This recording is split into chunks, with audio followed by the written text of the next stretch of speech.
right, so today we're going to continue in our series on Are You Covenanted? This is part 23.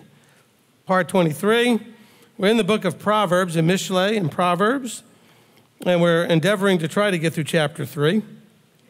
It's been a little bit of a struggle. No, it hasn't been. It's been really good to take the time to allow whatever the Ruach wants to do as we're reading the verses.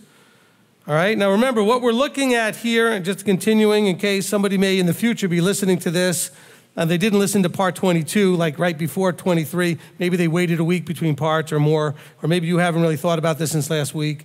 And so just a reminder that we're in a section now of the covenant issues of understanding the role or the connection between wisdom, knowledge, and understanding. In other words, the relational aspects and covenant keeping.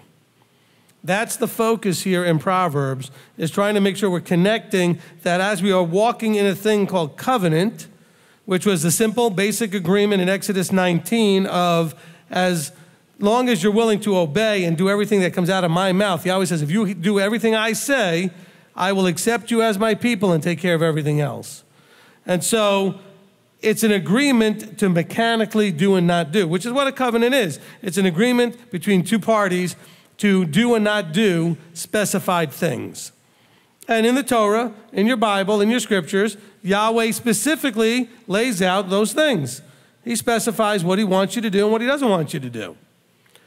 But he also has the other half of this equation, which is the approach, the emotion, the heart, the parts that are driving what you're doing and why you're doing it. That your attitude, your character is driven not just by the desire to get the check mark and smiley face sticker because you happen to do the right mechanics. So it's not just about mechanics here. So Proverbs is much more concerned with what's behind what's the motivator behind your mechanics. Are you doing it just because, well, he said if I do this, he'll take care of everything and I get to live forever, and I want that.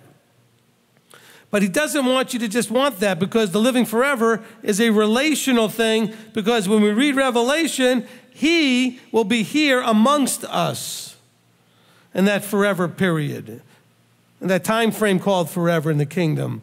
And so he wants us to have a relationship that's appropriate in relating with him, so that when we live forever with him, we have that right relationship. The same thing in that time frame called the forever kingdom. All of us hopefully are going to be there, and we need to understand how that relationship needs to be and how it's to function. And it needs to function, I believe, with these three major concepts called wisdom, knowledge, and understanding. And so that's what we've been trying to kind of wrestle with and get to understand here. So let's get into chapter 3 of Proverbs, and we left off on verse 14, but I'm going to go ahead and quickly read through to verse 14 hopefully without stopping, so we kind of remember where we are. My son, verse 1, do not forget my Torah. Let your heart watch over my commands for length of days and long life, and peace they add to you. Let not kindness and truth forsake you. Bind them around your neck. Write them on the tablet of your heart, thus finding favor and good insight in the eyes of Elohim and man. Trust in Yahweh with all your heart, and lean not on your own understanding. Know him in all your ways, and he makes all your paths straight. Do not be wise in your own eyes. Fear Yahweh and turn away from evil. It is healing to your navel and moistening to your bones. Esteem Yahweh with your goods and with the first fruits of your increase, of all your increase.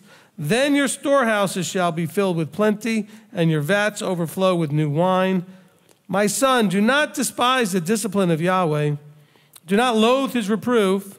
For whom Yahweh loves, he reproves, and as a father the son, whom he delights in. Blessed is the man who has found wisdom, and the man who gets understanding. For the gain from it is better than the gain of silver, and its increase than fine gold. So look at how we have this all set up to this point. He's saying, look, I want you to not forget the Torah. This is part of the covenant that the person that's being described in verse 17 of chapter 2 did. They forgot. They forsook the covenant. He said, don't forget the Torah. But the Torah is all about relationship. And he says, length of days, peace, etc. It's going to give you all this good stuff. He says, it's going to heal you. It's going to do all these wonderful things. And you need to value it. He says you got to value it more than gold, more than silver. So it's not just recognizing what it does and saying, okay, I'll do what you say, but do you value it? Do you hold it up in the right level of preciousness and value as the most precious valued thing you can have? And not because it's just going to give you eternal life, but because it's going to give you relationship. It's going to build you that proper relationship with your Creator. He also reminds us that in valuing this, we should also appreciate that when He reproves us, that He's doing it so that we don't lose what He's offered us, that we don't forsake it, that we don't forget and maybe have a callous disregard or be complacent or some other thing that's going to cause you to loosen up and forget eventually that there is a covenanting relationship where, remember again, the covenanting relationship is a specified list of things to do and not do. With the case in Yahweh's case, to do and not do with a proper approach, proper relationship. So that's where we are at this point. And we get to verse 15, and we're continuing in this idea of the value. She is more precious than rubies, and all your delights are not comparable to her. Length of days is in her right hand, riches and esteem in her left hand. Wow.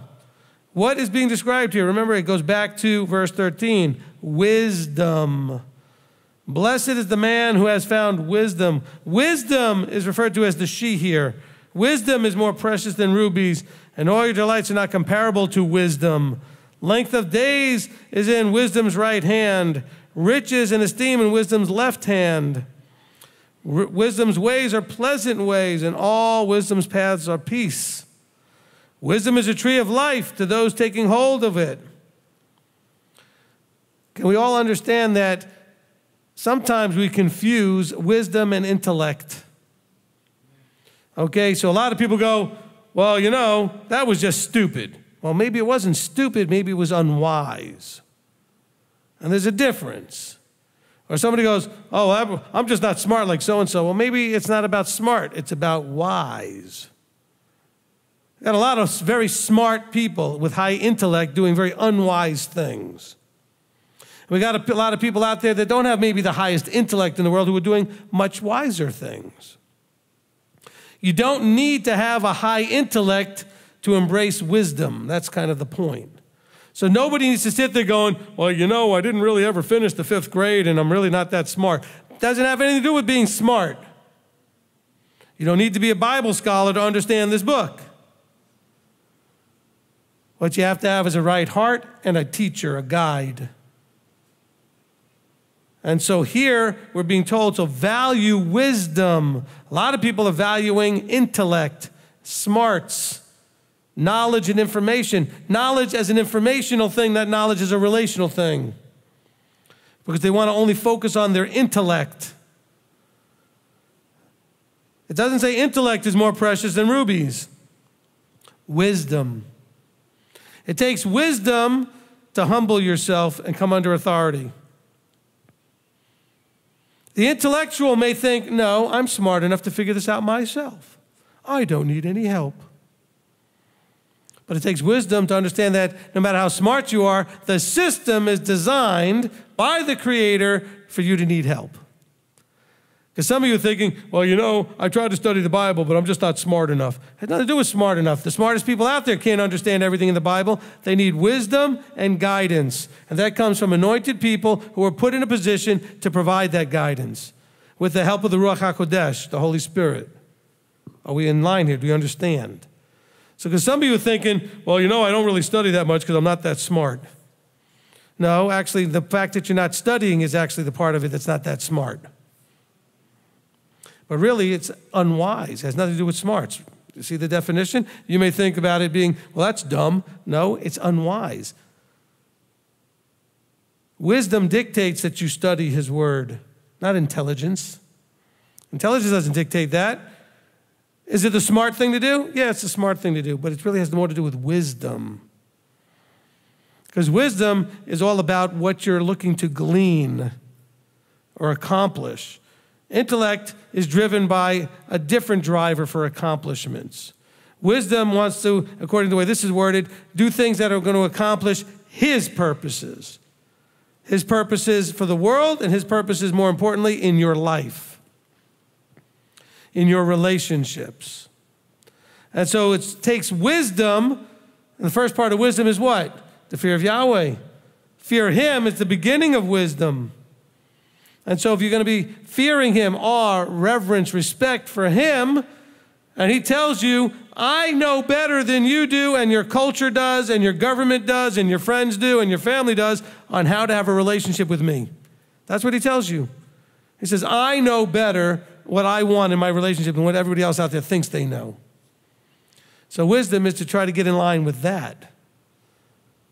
Doesn't take smarts to get in line with that. And so here we're being told that wisdom is more precious than rubies. Length of days and riches and esteem are in the hands of wisdom. Wisdom, if you're walking within the context of being wise, what do you have? You have ways that are pleasant, paths that are peace.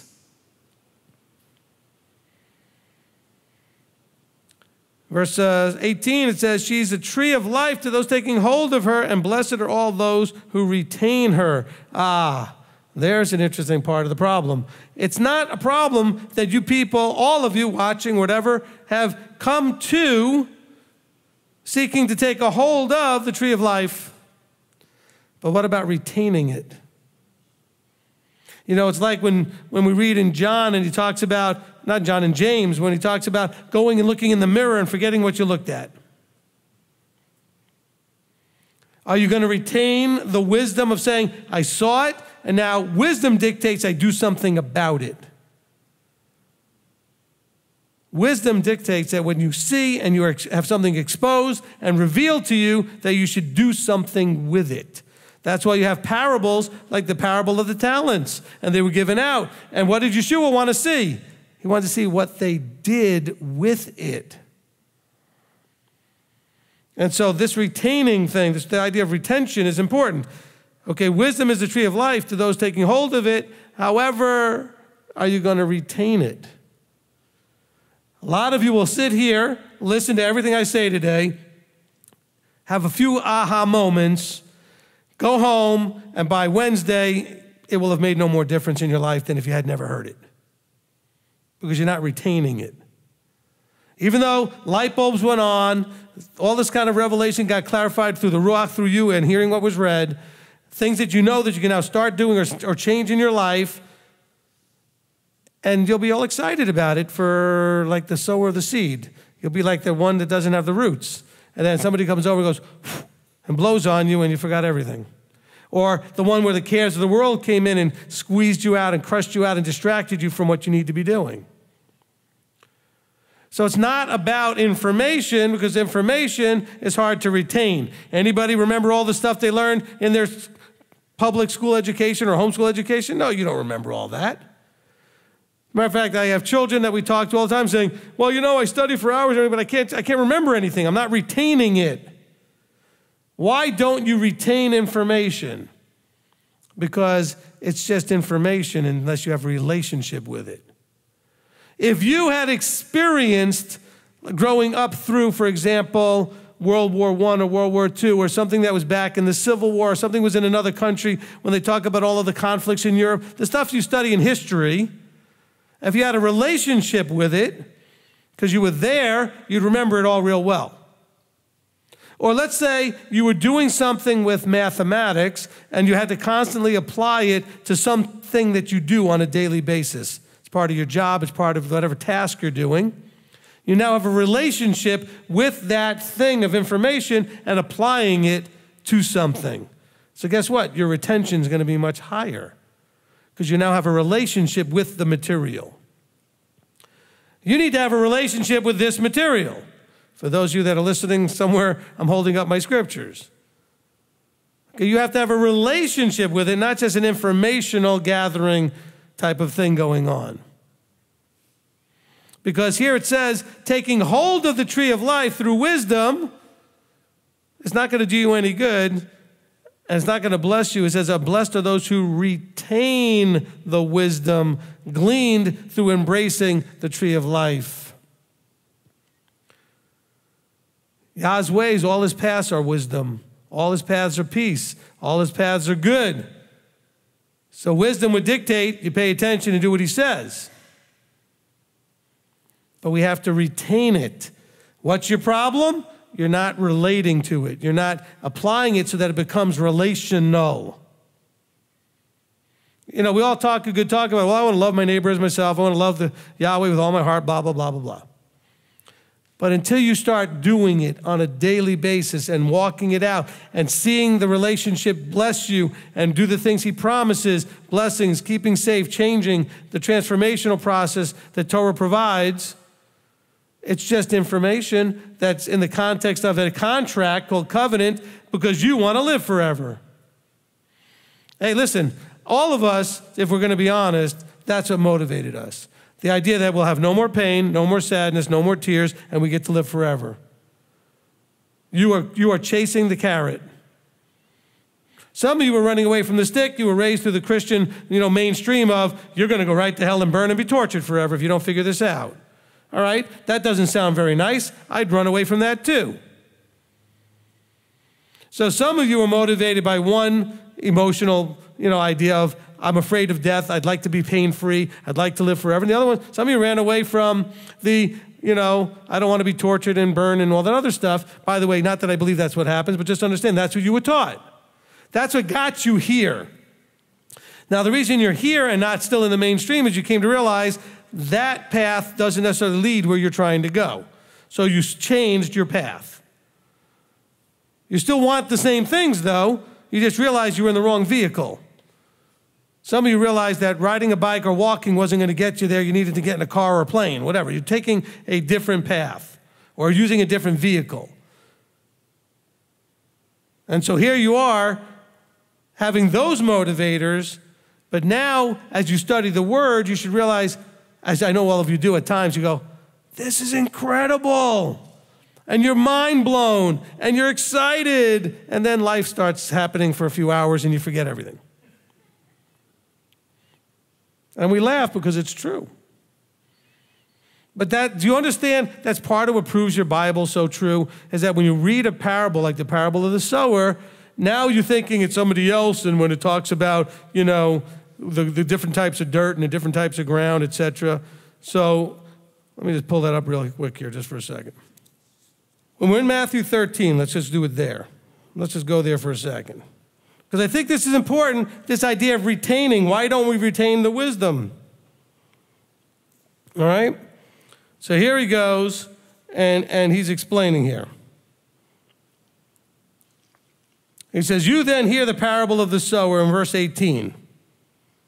He says, when anyone hears the word of the reign of the kingdom and doesn't understand it, then the wicked one comes and snatches away what was sown in his heart. So some of you are going to read that verse, and I don't know if I've ever explained it this way before, so who knows.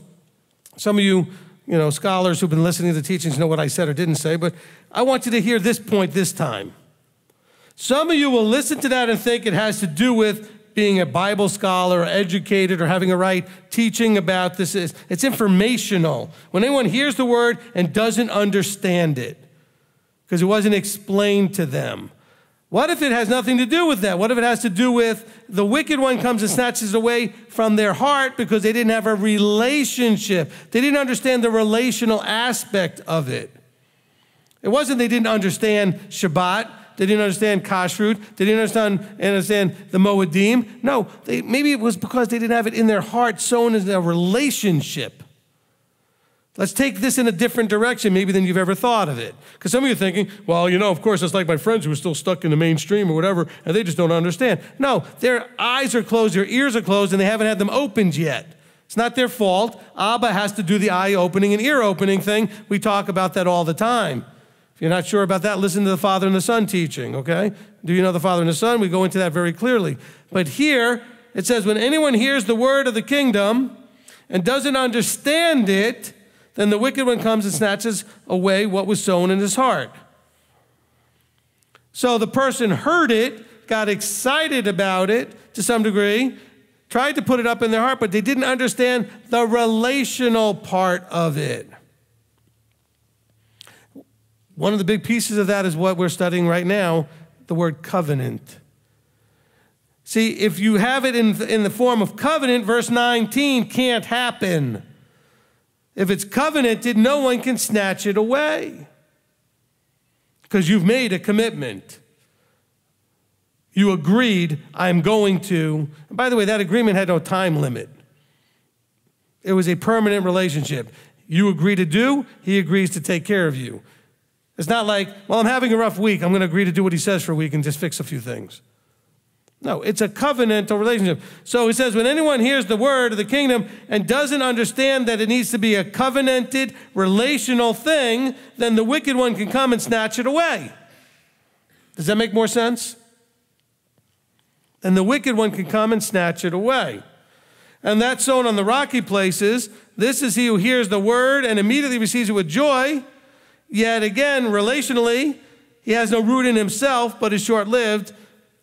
Okay, so he likes the idea. But there's no real driving thing of a need. Let's maybe change the wording here a little bit. It was a want. I want this. I've been wanting, this is exciting. I love this, is what I've always wanted. No, it wasn't a need. So it was short-lived. He had no root in himself. Where you take it and you realize it's that precious thing and you hold it and put it in and let it dig roots in. And how do you dig the roots in? By doing and applying and relating with the application of it. That's where the roots come in. Seeing that it works, experiencing that it works, experiencing that you can trust him and believe what he says digs down deep those roots. Because look what caused the person not to have the roots. It doesn't say that, oh, this awful person, he doesn't have any roots in himself. What a loser. Because some of us read this stuff going, those guys are all losers. I'm the one on the good ground. Are you so sure? He says, look, this person, don't read just about the root in himself. Focus on the problem.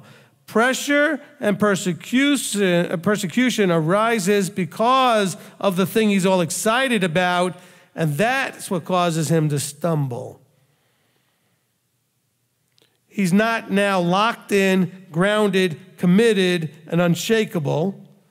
This person is much more easily pressured, persecuted, and shaken, and caused to now go in a different direction.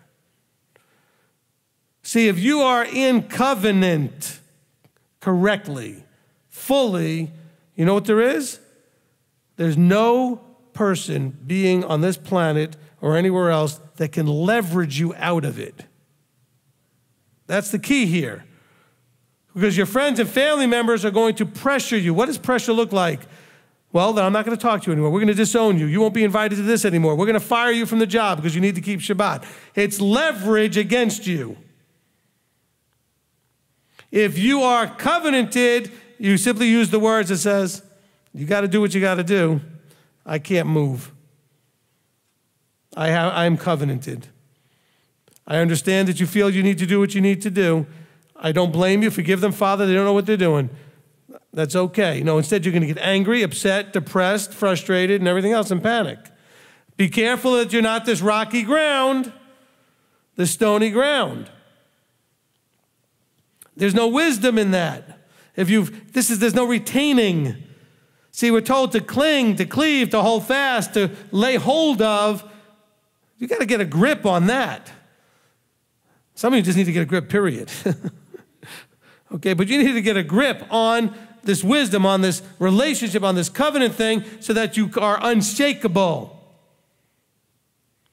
How many of you have seen, probably all of you, seen either in cartoons or in movies, it doesn't matter, the same scene you see in all of these. The big storm is coming and the people are somehow like on a boat or something and they're like flying sideways, holding on to one of the posts that's in the boat or onto some piece of the furniture or something. And they're clinging for dear life on that. The wind is blowing and the thing is tossing. You know what I'm talking about? That feeling that's going on in that person's head, you need to have that for this.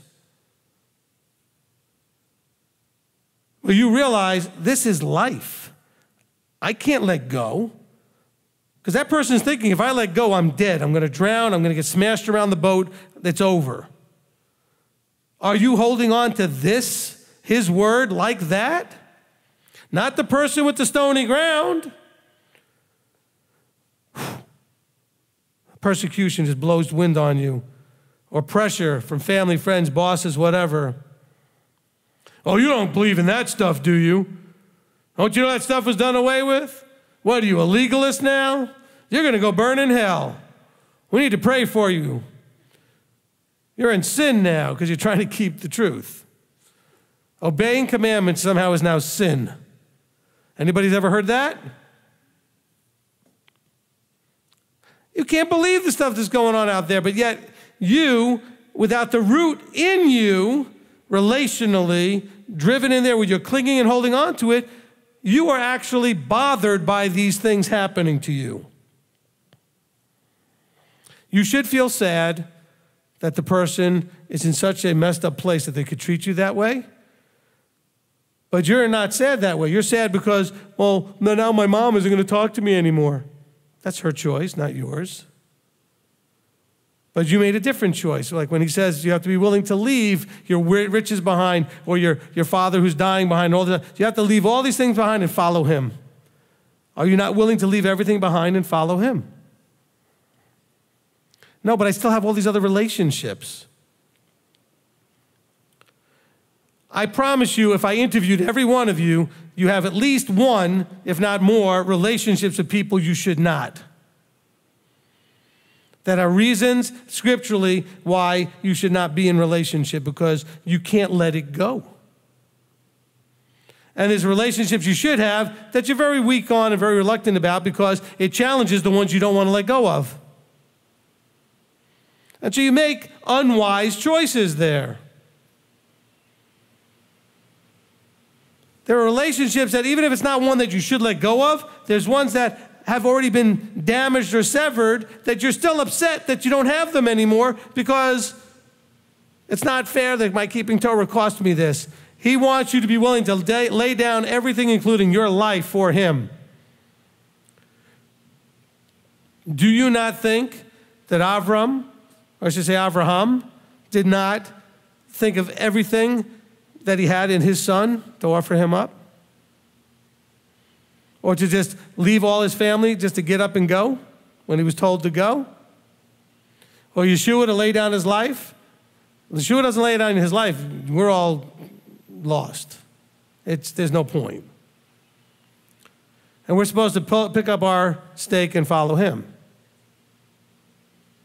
But yet we talk the talk, but do we walk the walk? And when we don't walk the walk, it's because we're not retaining.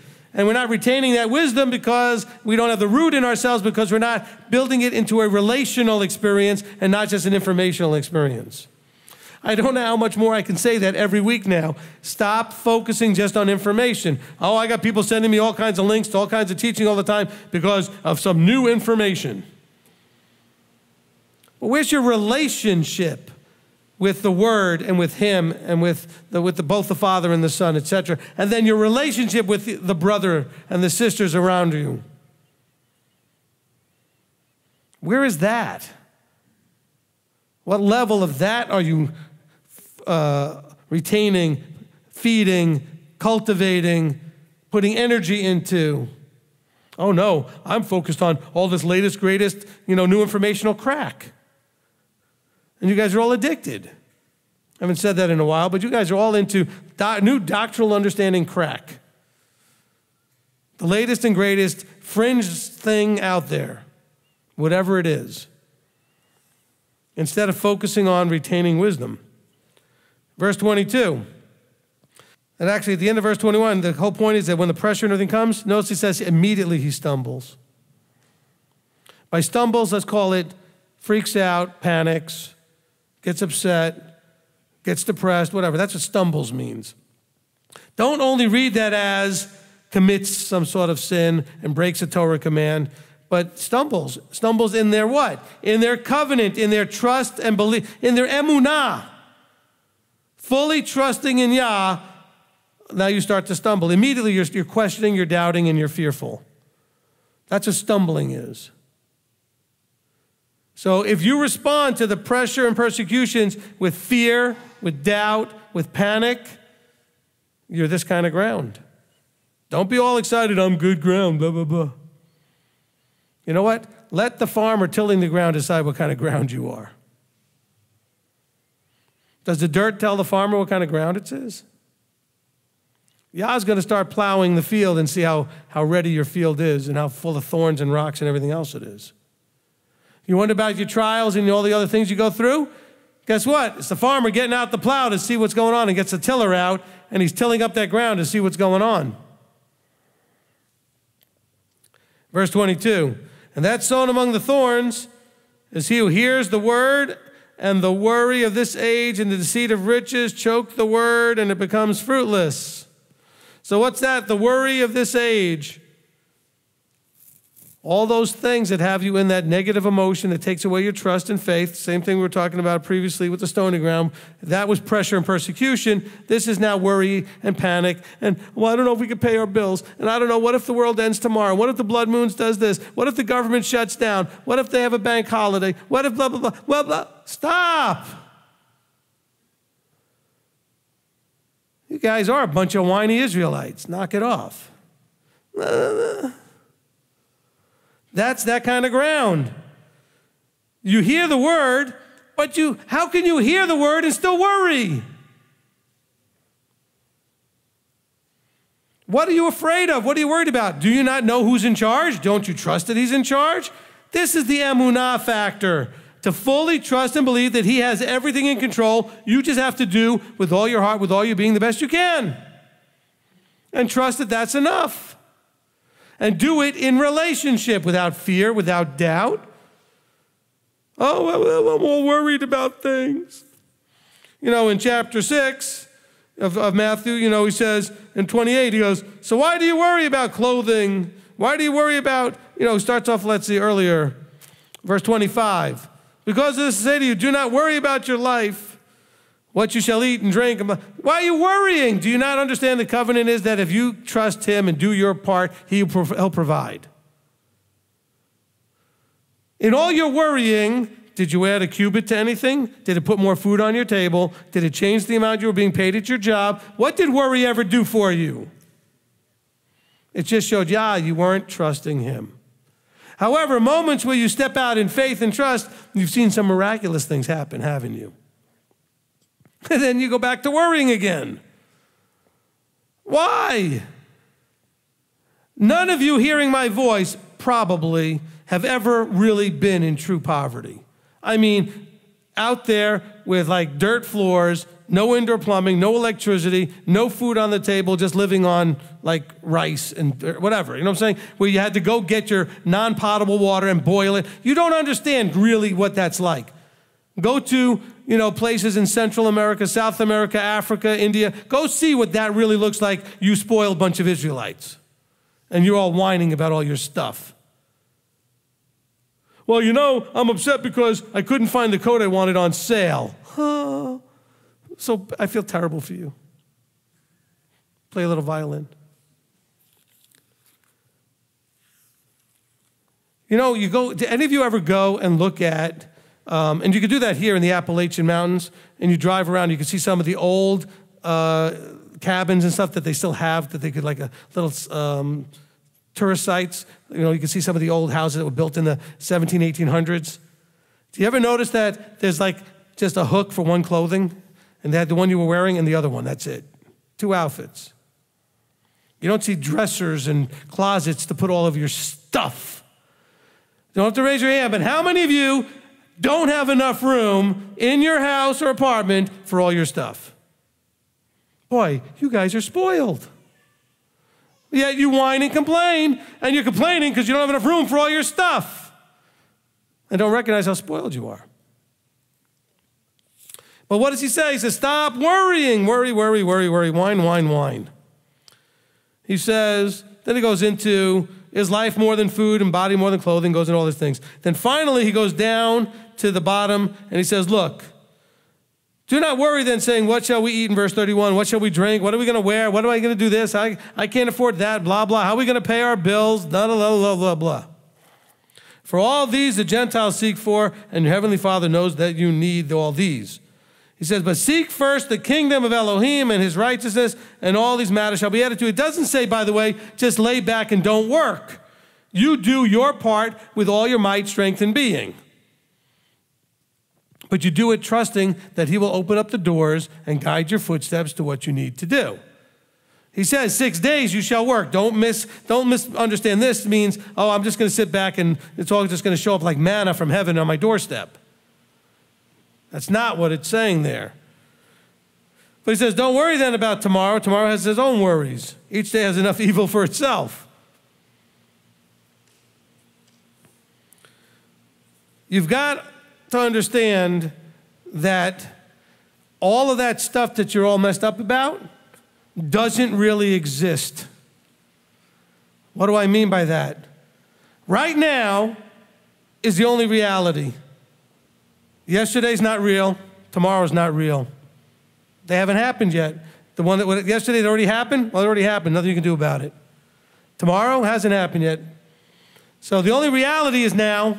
Right now, do you have food, shelter, clothing, whatever? Do you have those things? Then why are you worried about tomorrow? And certainly, why are you all upset about what happened yesterday? That's yesterday. It's gone. We can learn from yesterday, hopefully. But I know a lot of us still fight about yesterday because we hold on like elephants to everything. And we keep killing each other over, well, 10 years ago when you did that, I've been with you all these years, just blah, blah. You know what? How about now? Can we just start with now, change now, grow now, live now? Why do you need to ruin now? Because yesterday sucked. I'm trying to be blunt. Okay, yesterday was bad, so let's ruin today. Is that wisdom? Is there any wisdom in that? Okay, I get it. Yesterday was a bad day. Maybe you've had a bad month. Maybe you've had a bad year. So should I let that ruin today? That's why Yahweh gives us Shabbat. So that one day in 7, we can say, this day can be a good day. It doesn't matter what yesterday was. It doesn't matter what tomorrow will bring. Today, I can sit at the feet of the Master and read his word, and I can be with my brethren, and we can sing and praise his name, and that's a good day. It should always be a good day. In Hebrew, we would call that a Yom Tov. Okay? So the Jews refer to the holy days as Yom Tovs, or the more Yiddish than a Yontiv. Okay? But it's Yom Tov. Yom is day, Tov is good. Okay? Day is good. Shabbat, Yom Tov. It's a good day. They're his days. But we worry. Oh, we worry so much. Let's go back to chapter 13. So it says here, again in verse 22, that's sown among the thorns. Here's the word, and they worry. And guess what? And they also chase after the deceit of riches. What is the deceit of riches? The idea that somehow money is going to solve everything. Well, if we just had more money, it would fix everything. That's a deceit. That's a lie. Now, that's not to say that if you had more money, you couldn't do more things. Yes, you could, provided you did things with it, not just buy more junk and more stuff. But there's a lot of deceit in money. I'm not saying you shouldn't have any. I'd like to have a lot of it, and I work hard to have some because I can do things with it. You know what? When someone comes to me who's hungry, I can help them eat. I can't do that if I don't have any money. Somebody needs a car. Somebody needs some help with shelter for a few days, well, because their house got destroyed. It takes money. Any kind of bad thing that goes on, it usually is helpful to have some money to do something for. But don't go to the deceit that somehow money, here's the deceit, money will fix your problems. No, with money you can help people while they're dealing with theirs. It won't fix their problem, but you can help them deal with their problem. But that's the deceit of riches. So all this stuff goes on, worries, deceit of riches. Deceit of riches is why people will take that job that works on Saturday. Or they'll go in and get double pay on a holy day because the holy day fell on a weekend. Oh, but you don't understand, Rabbi. I can get double pay. No, you don't understand. That's going to cut your financial throat. In the long run, no, we're only going to make more money. Tomorrow you might make more money. I have a little bit longer view of this than you do, apparently. I'm looking forward to a time when we won't need any money. But at the moment, they have these things, the worry and the deceit of riches. He says, and what do? It chokes the word to make it fruitless. So it's not like you forget the word. I believe what you're doing here is you're twisting it, you're spinning it into something that it's not supposed to be. So it no longer looks like it's supposed to. This is where you justify the things you do that really is not what Yahweh said to do. Or you justify not doing what he says to do because you somehow think that it's okay not to do it. Because he says what you did is it became fruitless. The word became fruitless. So it's not that you disagreed with it, but you did something to make it not bear the appropriate fruit. Okay, so it became fruitless. And that's sown on the good soil, which is that's all of us, right? Everybody in the room, we're all the good soil guys. As he who hears the word and understands it, who indeed bears fruit and yield. So we go back to the covenantal stuff we were reading in Proverbs. Wisdom, knowledge, and understanding. So that person who has the understanding understands that it's relational, understands that it's something to be retained, understands a whole wide range of things. That person's going to bear fruit and yield 100, 60, or 30. See, because you all think you're the good soil. You're only the good soil if you're, first of all, not being any of the things that are in the bad soil. Don't just focus on that one verse that talked about good soil.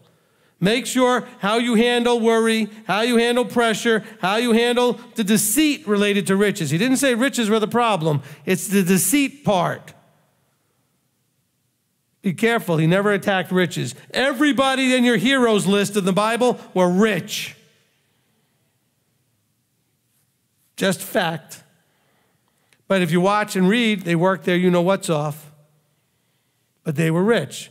They had flocks, and they had crops, and they worked hard, and they built things. Look, Yeshua was raised doing very nothing. He was he was a carpenter. Well, guess what? That's a lot of work in those days, and moving heavy things and lifting things and doing all kinds of stuff. He didn't just sit around and do nothing. Okay, he wasn't just sitting there just reading the Bible. He worked. And what does he tell you, all you ones out there? He says, my Father works, and so do I, and so should you. But he was saying it like, why are you surprised seeing me work? My Father works, I'm his son, I should be working, we work. We do what we need to do. Let's go back now to Proverbs. And we're going to get less than 7 new verses done. Where are we? I left off at the end of 17, okay? 18, we talked about the tree of life, okay? So 19. Well, let's go back even just here. So if you understand what we're talking about, in verse 18, she said, the wisdom is a tree of life to those who take a hold of wisdom. So how do you take a hold of wisdom? You take it and apply it. And blessed are all who then retain that. Because some of us are really good at applying things for a little while. But are you retaining it? Remember, we talked about this many times. Thinking goes eventually to emotions, which ends up being actions. But here's the part I want to focus on. Actions, when repeated over time, become habits. If you're not doing it enough over enough of a time, then you're not going to be retaining it as a habit. You have to keep doing and doing and doing until it becomes something you retain as a part of you. I remember either hearing somewhere or reading somewhere, somebody was talking about how they love when people come up to them and say, you know, this is a Jew, an Orthodox Jew, and said, why do you keep the Torah? And the Jew looked at him and said, I don't understand your question. What do you mean? It's like asking someone, why do you breathe? Well, go ask a fish why it swims. Go ask a bird why it flies. What do you mean, why do I keep the Torah? That's why I exist. To a Jew, he was created to keep Torah. But guess what? It wasn't for the Jew only. Actually, it wasn't given to the Jew only. It's not even like it was given to the Jew and now it's for everybody. It's given to all of Israel. There were 12 tribes at Sinai and a mixed multitude. But are you at that place yet when someone challenges your Torah observance, you look at them like, I don't understand the question. Well, I need you to work on Saturday. Well, I don't understand. What do you mean you need me to work on Saturday? Not happening. Well, then you're going to lose your job. Well, then I'm going to lose my job. That's your choice. But then you understand, Yahweh wouldn't want me to not be able to pay my bills. Have any of you been unemployed? Everybody. Have you found another job? Did you somehow manage to have food and shelter while you were unemployed? What are you worried about? Oh, because I've had people tell me literally, well, Yahweh wouldn't want me to lose my job and then I couldn't take care of my family. Why? Because that's the only job you could ever find? As a matter of fact, I bet you if I talked to you 3 weeks ago, you didn't even like the job. As a matter of fact, you were probably praying for another job. And now all of a sudden, you're like the guys looking back at Egypt for the leeks. All of a sudden, it's the greatest job of all time that you used to hate and wish you could do something else. Because now what's happened? You're fearful, you're panicking, so all of a sudden, things look different through those filters, through those glasses. Instead of being, no, I'm a covenanted Israelite, I cannot work on Shabbat. I'm sorry if that inconveniences the company. I'm sorry if that presents a problem to you as my supervisor, but I can't do it. But you may want to throw in, and just by the way, which is also why you get an honest day's work from me for an honest day's pay, which is also why I'm not sitting here on Facebook or Twitter or some other thing while I'm working. You better not be. And I'm not sitting on my phone taking personal calls, and I'm not doing all this other stuff. You need to be giving that employer your full 100% effort. And then you can look the boss in the eye and say, look, I don't know what you get from everybody else. I'm not judging everybody else. But I would like to think that what you get from me is worth making an adjustment. Because I don't think, and this isn't bragging, I don't think you can replace me with what I give you. And if you think you can, great. I'll go get another job. Somebody else will appreciate what I do. Turn it back around. Hey, no problem. I'm sure there's lots of people out there who want a person who works as hard as I do. But you better mean it. You better be able to defend that. Some of you are out there doing the minimum on your job and then whine about the fact that they want to now start having you come in on Saturday. And you're not the top employee. I've worked many jobs, and I can promise you that I've had many employers bend into a pretzel because they couldn't replace me. Because I made sure that I was as irreplaceable a cog in that machine as there could be. I made sure I knew how to do everything, even stuff that nobody else knew, and that if anybody ever left that knew how to do the things, I might be the only one that knows how to do it, and they would need me. And they always saw me working. They never saw me goofing, playing, or wasting anybody's time and taking advantage of them. Because a wise employer will recognize how hard it is to find a good, hard-working employee. And it costs a lot of money for them to go through agencies and advertisements and websites to try to get a good employee. And if you can be that good, they'll do anything to keep you. Of course, that's assuming you have a wise employer. There's a lot of really unwise and dumb employers. And guess what? You don't need to be working for those people. Let Yahweh give you a wise employer. So let yourself lose that job and go get a better one. Because I believe Yahweh can put every one of you in a better job. Why don't you believe that? Because you got to live in the place called worry, fear, doubt, panic. Why do you have a problem with that? Unbelievable. Yahweh founded, verse 19, Yahweh founded the earth by wisdom. He established the heavens by understanding. By his knowledge, the depths were broken up and the clouds dropped down dew. He's trying to say, look, Yahweh built the whole earth in a relational manner. He used wisdom so that the earth functions in a synergistic way. Everything kind of works together. We breathe out carbon dioxide. Guess what? The plants need that. And they breathe back to us oxygen. We need that. That's wisdom. That's brilliant. Incredible stuff. mean, it's not by accident that stuff exists that way. I just mentioned one example. We could sit there forever and never cover even a fraction of everything that's so brilliant in the system. Not even the slightest fraction could we cover. But just use that one example. That actually was amazing to me. I remember that. I said one of the few things I remember as a kid in elementary school, learning about how the plants need what comes out of our mouths, and they give us what we need to go in our mouths. That we need to breathe in that oxygen, and we give them the CO2. Incredible. What a system that he put together. But yet, we like to live in that place called insecure, fear, doubt, panic, whatever. But he founded everything with wisdom, with understanding. So he understood what he was doing and how it would work. And so for us to think we know better is foolishness. There's no wisdom in that. He's trying to tell you here, he built everything knowing exactly what he was doing, understanding how they would interact, all of the elements together, and there was wisdom that made it all work together. And then we're going to sit here and going, oh, but I'm smarter than that. My son, verse 21, let them not depart from your eyes. Watch over sound wisdom and discretion. So now we have another little piece here, which I think we could squeeze in. There's more than one type of wisdom. There's sound wisdom, apparently.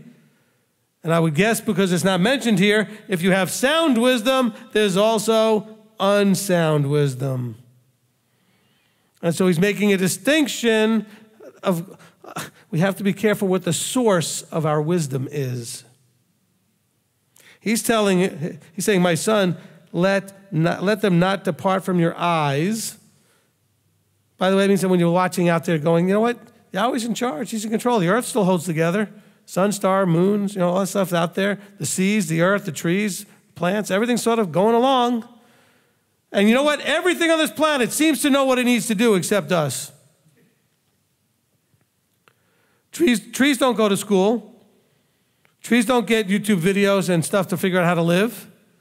Neither do fish or birds or any other animal. They don't have to go on YouTube to go to how to. You do that for almost everything in your life. I don't know how to do this. Okay, let me see this YouTube video. And most things on this planet function perfectly well without any of that. Except us. By the way, that's why he designed the system for us, where we have an instruction manual, our scriptures. He put teachers into the system to guide, counselors, the fivefold ministry. No, but yet we struggle. He says, my son, don't let them depart. He says, watch over sound wisdom. And now this is a key part that we lack also. We talked about this in one of the previous parts because it came up in chapter 1 or 2. Discretion. We have a really hard time with discretion. We have a really hard time with discerning and making better decisions, which shows that we have discretion. We tend to fall for anything and be susceptible to the negative influences of other people and not have enough discretion to know we shouldn't be doing this or we shouldn't be spending our time here or whatever because we don't have the sound wisdom. He says, watch over sound wisdom, and if you have the sound wisdom, it will enhance your discretion. I'm going to say it that way. I believe it will help with the discretion part. He says, then if you watch over them, then they become life to your being and an adorning to your neck. Now, the word adorning there actually comes to the Hebrew that means favor. So it has, in other words, it brings approval or favor to you. Then you would walk safely in your way and your foot would not stumble. That goes back to the proverb we just read that Yeshua gave when he talked about the sower of the seed. You want to walk safely? You want to not stumble like the person in the stony ground would then stumble? If you would adorn your neck, if you would embrace and watch over, by the way, the key words there is watch over the sound wisdom. Watch over. Think soldier guarding over somebody who has, or watching over like you would a baby. Okay, you put the baby down to lay down. What do you do when you watch over a baby? You kind of go and check on them on a regular basis, make sure they're okay, make sure they're still asleep. If they wake up today, you're watching, you're aware. Watching over means a heightened level of awareness that this needs to be watched. Because if it's not watched, something will go wrong. If you don't watch over sound wisdom, unsound wisdom will come in. Or no wisdom. You just won't have any wisdom at all. You'll just lack wisdom completely. Because if you would do this, then you would walk safely in your way and your foot would not stumble. When you lie down, you need not be afraid. When you shall lie down, and your sleep shall be sweet. Do not be afraid of sudden dread, nor of the ruin of the wrong when it comes. For Yahweh is at your side, and he shall guard your foot from being caught, but not unless you're doing all this other stuff. Don't fall into the Christianese lie, well, I shouldn't call it a lie, trap. Okay, don't fall into that mainstream trap of reading a verse and forgetting what led up to that verse. Or not even looking to see what led up to that verse. We already read the verses before, so you shouldn't forget that he's only telling you Yahweh's at your side, he's guarding your foot, if all this other covenantal stuff is going on. He's not promising you to do it just because you happen to know that verse exists. Oh, Yahweh's at my side. How do I know? Well, because Proverbs 3:26 says so. Well, no, Yahweh's at your side in the context of everything that came already before that verse. Because the person who said it in verse 26 is connecting it to, if you do this, and this, then you can rest assured Yahweh's at your side and shall guard your foot. Which foot? Oh, the one that you now know where to put because you're walking safely, because you're guarding after wisdom, sound wisdom specifically. Are we understanding this? Are we receiving it? Using words like understanding, we can get confused here. Are you receiving that information that you now can take and see what you need to do to develop it into a relational thing where you can gain real understanding? He says, do not withhold good from those who deserve it when it is in your power of your hand to do so. Do not say to your neighbor, go and come back tomorrow, I give it, when you have it with you. That's why I've learned over the years, I was guilty of this, and I fixed that for the most part. I've worked hard to fix it. You got to love when people say, I'll pray for you. What's the matter? You got someplace to go? Why not do it right now? You in a rush? You can't stop for 2 minutes and pray for me? Why would you tell me you're going to pray for me? Why not just do it? And I learned that lesson many years ago because I met somebody who was I was going to say really focused on it, had developed this habit. So he would say to me, I want to pray for you. Can I do it now? Because guess what? I don't know about you, but when I told people I could pray for them, many times, maybe even more often than not, I didn't remember. Life got busy and I got distracted. Squirrel, squirrel, squirrel, right? And I didn't pray. Anybody guilty of that?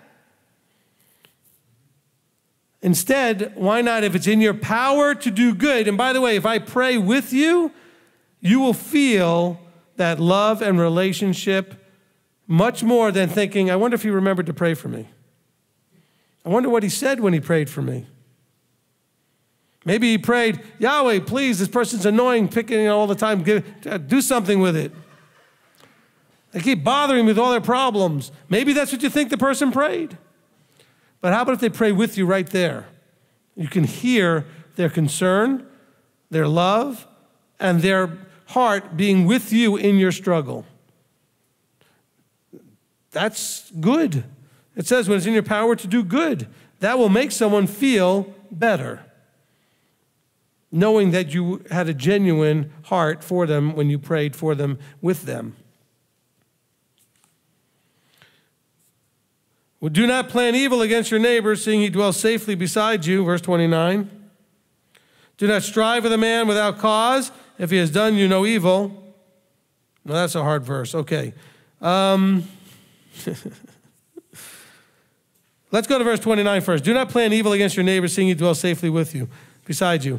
Okay, I'm going to take that probably completely out of context to say, generally speaking, will you just leave people alone in their walk? Okay, let them walk out their own salvation in fear and trembling. You know, And I'll say this also in another way. Some of you like to do this, and I'm sorry because I'm really not a big fan. There's no reason for you to have all of your stuff in public social media. Why do you have to live life on the internet? Why does everybody need to know what's going on in your life? And you have no idea how often you'll say something you probably shouldn't have said. Stop that. But in the meantime, I'm not saying don't go on Facebook. Facebook is really good for sharing information with people that you can reach a lot of people all at once. That's why I post teachings there. When was the last time any of you saw me post anything personal? Like never? Except maybe a happy anniversary to my wife. And only because I figure everybody expects me to do that. Because really, that's between me and her. I don't need to share that with everybody. Okay? I have no control of birthdays. Facebook does that automatically. They just put that out there. Hey, by the way, it's so-and-so's birthday. Unless, of course, you don't tell Facebook when your birthday is, but you know. But just understand that there's no reason to live out in public like that.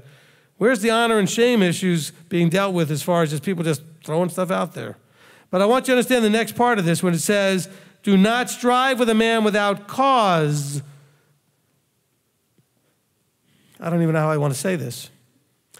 I'll ask a question.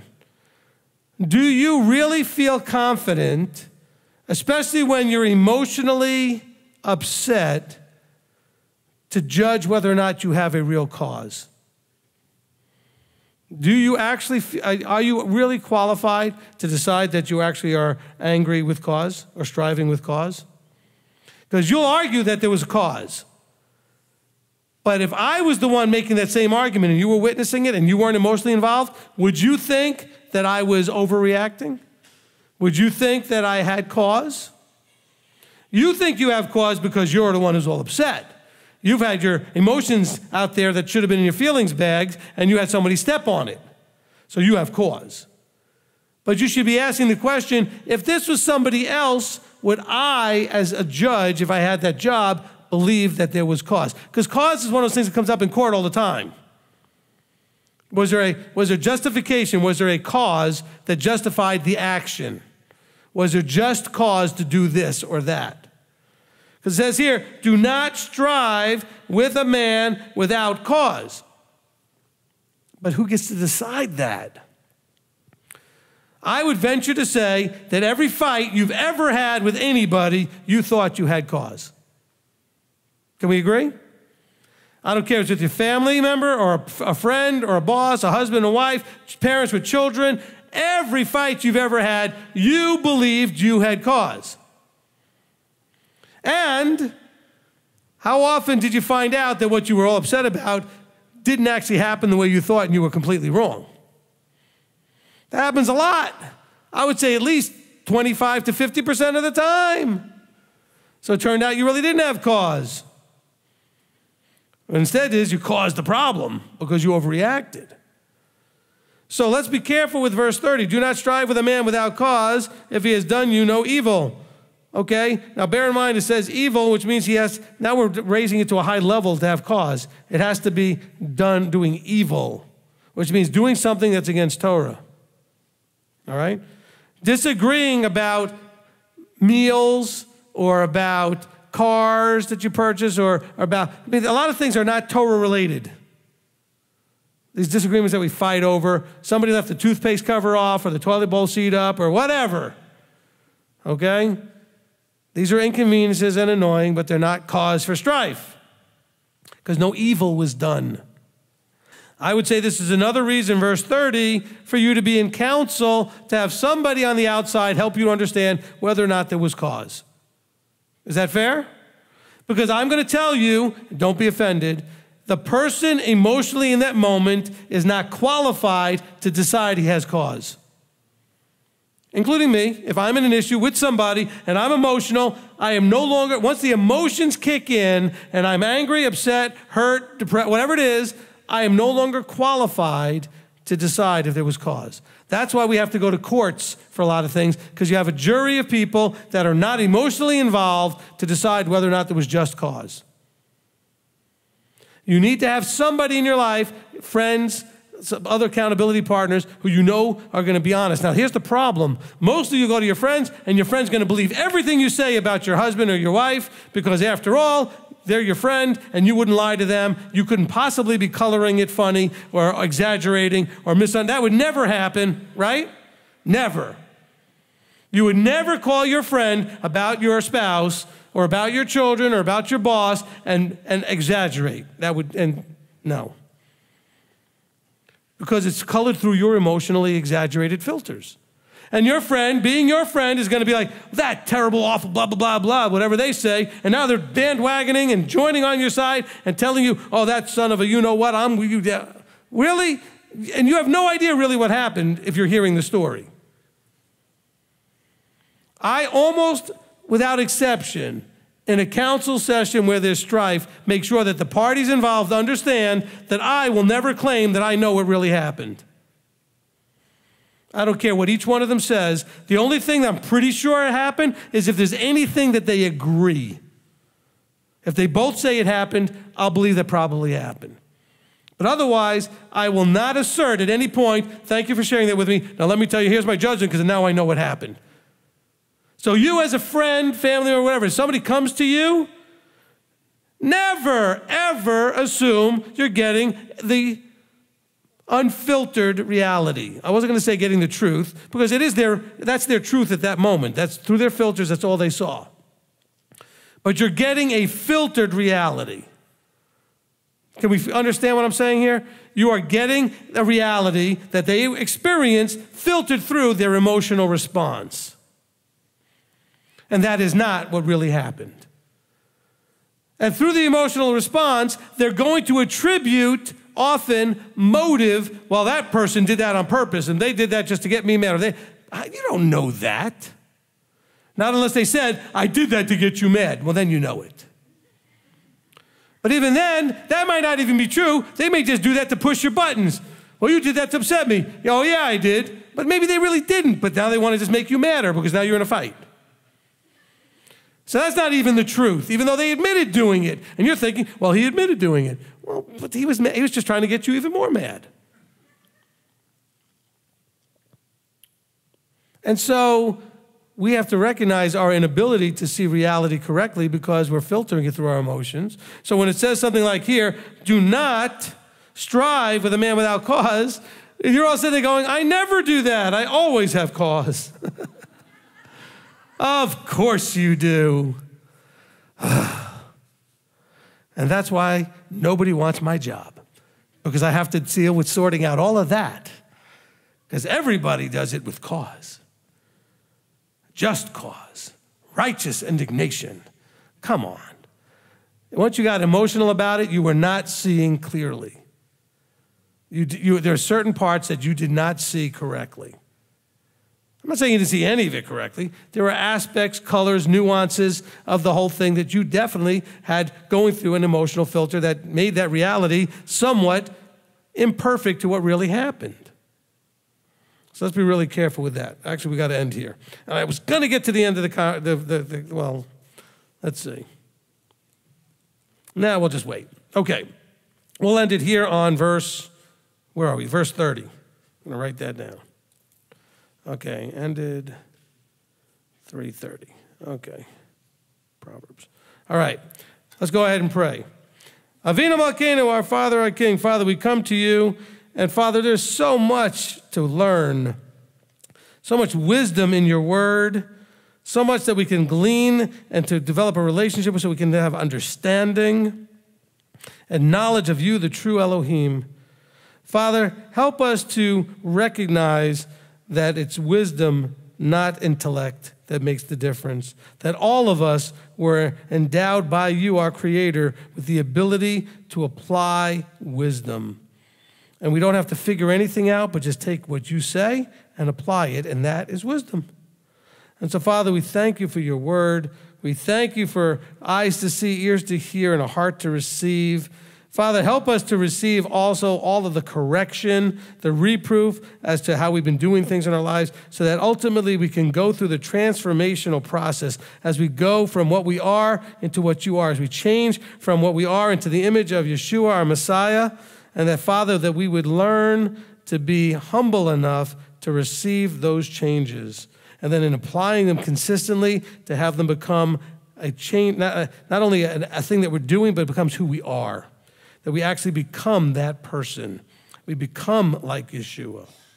So, Father, we want to thank you, and just from the bottom of our hearts, from all the way through to our bones and our marrow, to appreciate how much we feel your love and caring to give us these instructions and give us the strength and the patience and the encouragement to take them and apply them so they may bear fruit. Father, we thank you, we bless you, and we give you all glory and all honor in our appreciation of your word. In the name of our Messiah, the living word, Yeshua, Amen, Amen.